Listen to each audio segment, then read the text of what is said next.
Hey, Mom. I wanted to make you a video. I've been thinking about you a lot over the past few days, few weeks.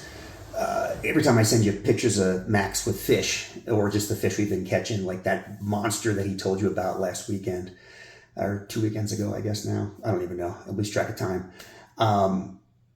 But it hit me that the fly in that fish's mouth is tied back to Dad in a couple different ways, and I wanted to kind of share that with you. If I may have already told you this, and I'm not sure if I did. If I did, I'm sorry. But first of all, the pattern itself in that fish's mouth, if you zoom in on it, you can take a look. It's really small.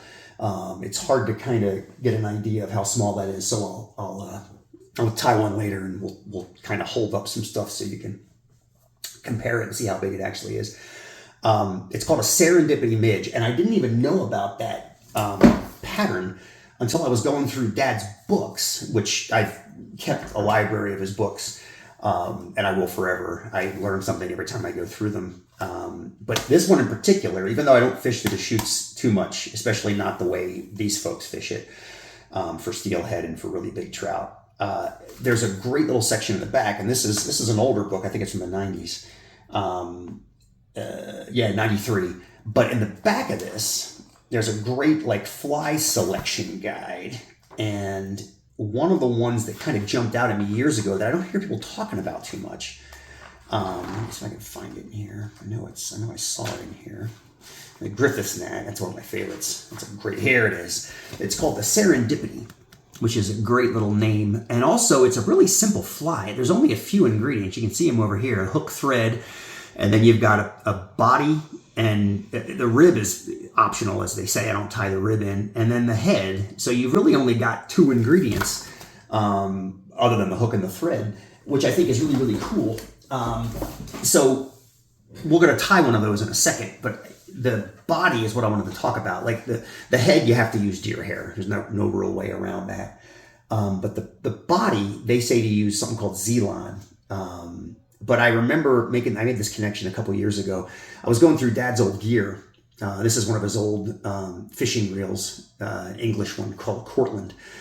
And I was rigging it up to fish with the bamboo rod that I rebuilt for my buddy, I think he found it in his dad's garage, and I kind of refurbished it, and I tried to give it back to him, and he wouldn't take it. So I have this bamboo rod now that's not the greatest rod, but it's fun to fish with.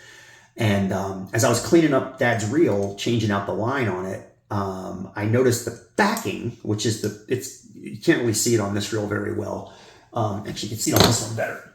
Here's one of my other reels. So you've got the fly line on the outside, which is this orange stuff, and then you've got this bright orange stuff inside. It's called backing.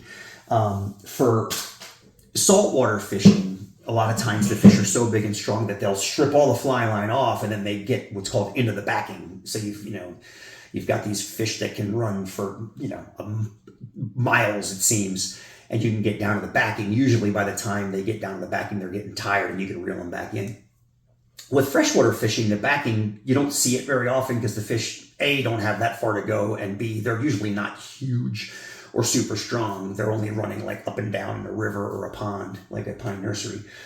So the backing is more of just something to take up all that space on the reel so that the fly line doesn't quite curve as much.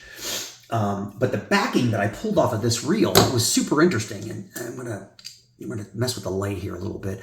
This is a chunk of it that I put onto a spool so I can keep it more easily. And it's a little hard to see, but it changes color every 12 inches. Let me see if I can pull some out here.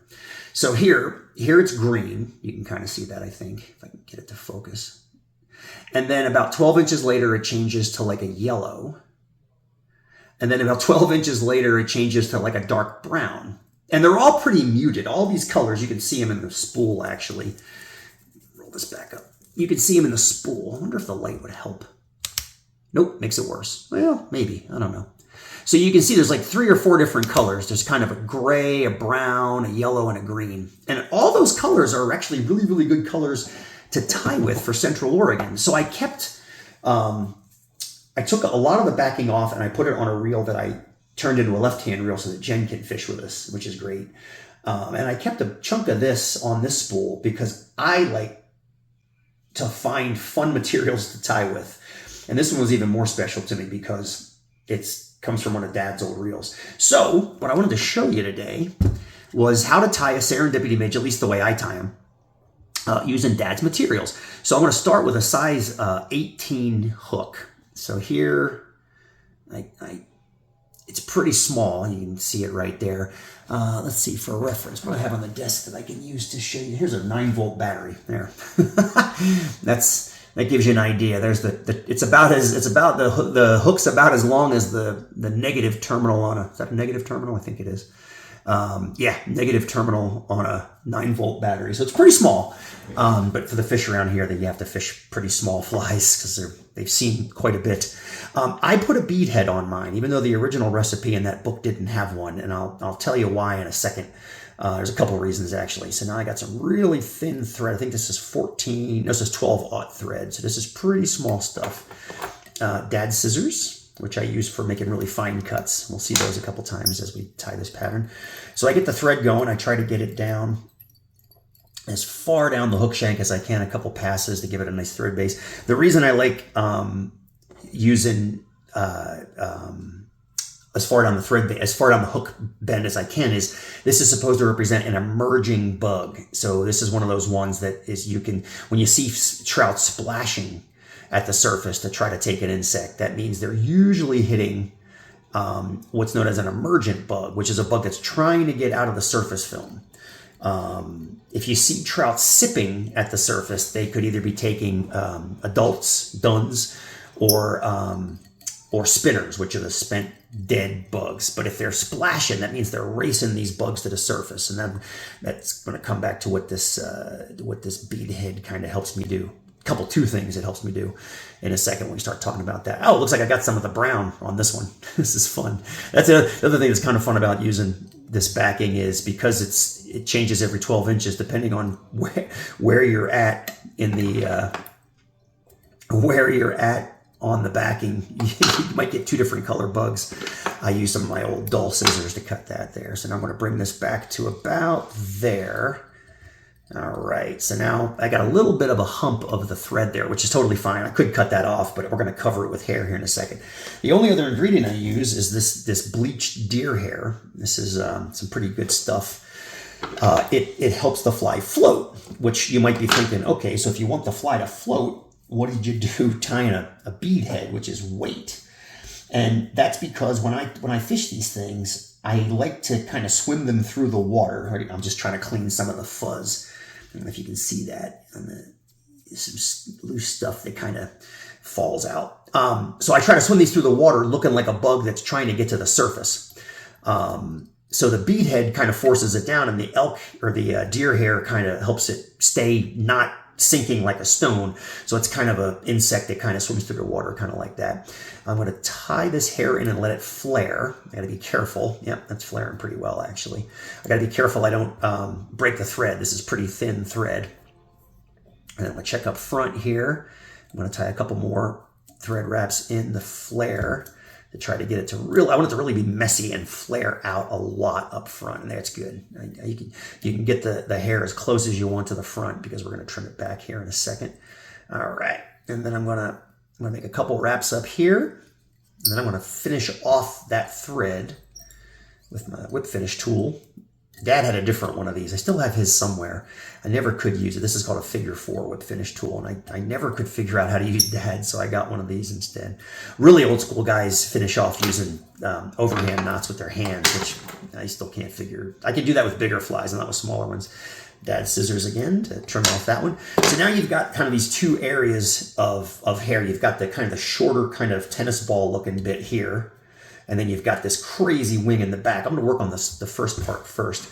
And I'm going to use my big scissors for first. And I'm going to kind of you want to cut these down really short, like almost down to the hook shank. And I'm going to start with the big scissors, and then I'm going to move to Dad's once I got a lot of the big stuff done. There we go. I wish that a fish would just take a fly that looks as messy as this one, but they don't. Maybe a bass would. I should try that this summer over at Alfalfa if I can get some bass to take these things. And now I'm getting to the point where I think I need Dad's scissors. I need the finer tips to kind of really kind of surgically get in there. Yeah, it's got some little wispies up here I got to deal with. We'll get those. May have to do a final pass when we're done. This is also one of the reasons that I will often climb a tree if I get a fly stuck in it.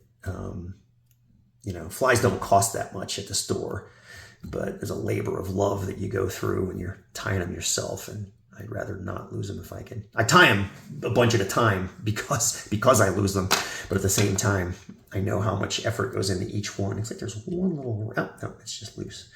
Okay, so now you got this big wing off the back. So what I'm going to do is I'm just going to take the scissors and I'm going to do that. And what that does is it makes a little bit of a midge wing that kind of floats off the back a little bit. And I'm going to trim it up a little bit. Just add scissors a little bit here too. Yeah, shorten it up a little bit and shape it a little tiny bit. Yeah, that's going to flare out nice.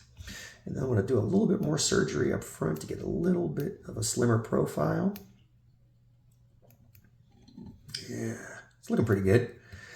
All right, that's pretty good. I think that's going to catch some fish. So now what you got is you've got this little midge-emerger pattern. It's got some of Dad's backing at the very back of it. You can see it right there, maybe. If I hold it by the wing, maybe you can. There it is. And that little chestnut brown color, or yellow, or green, or whatever, combined with the deer hair seems to really kind of drive the fishies nuts. So that's my version of the serendipity. I've named it the Andy-ipity because we've got some Dad in there. And I always give a little point up whenever we get a fish on one of these. Actually, whenever we get a fish, period, because I always like to think about how he got me into this wonderful activity that hopefully I can do the rest of my life. And Max seems to be really into as well. So I've been thinking about you a lot. As I've been tying these flies. Actually, there's another pattern too that I've tied using Dad's backing as well. This one's just kind of a really simple variant of a nymph pattern. It kind of swims like that in the water. And you can see the body, whoops, that just fell into a box. I'm gonna have to fish that out later, no pun intended.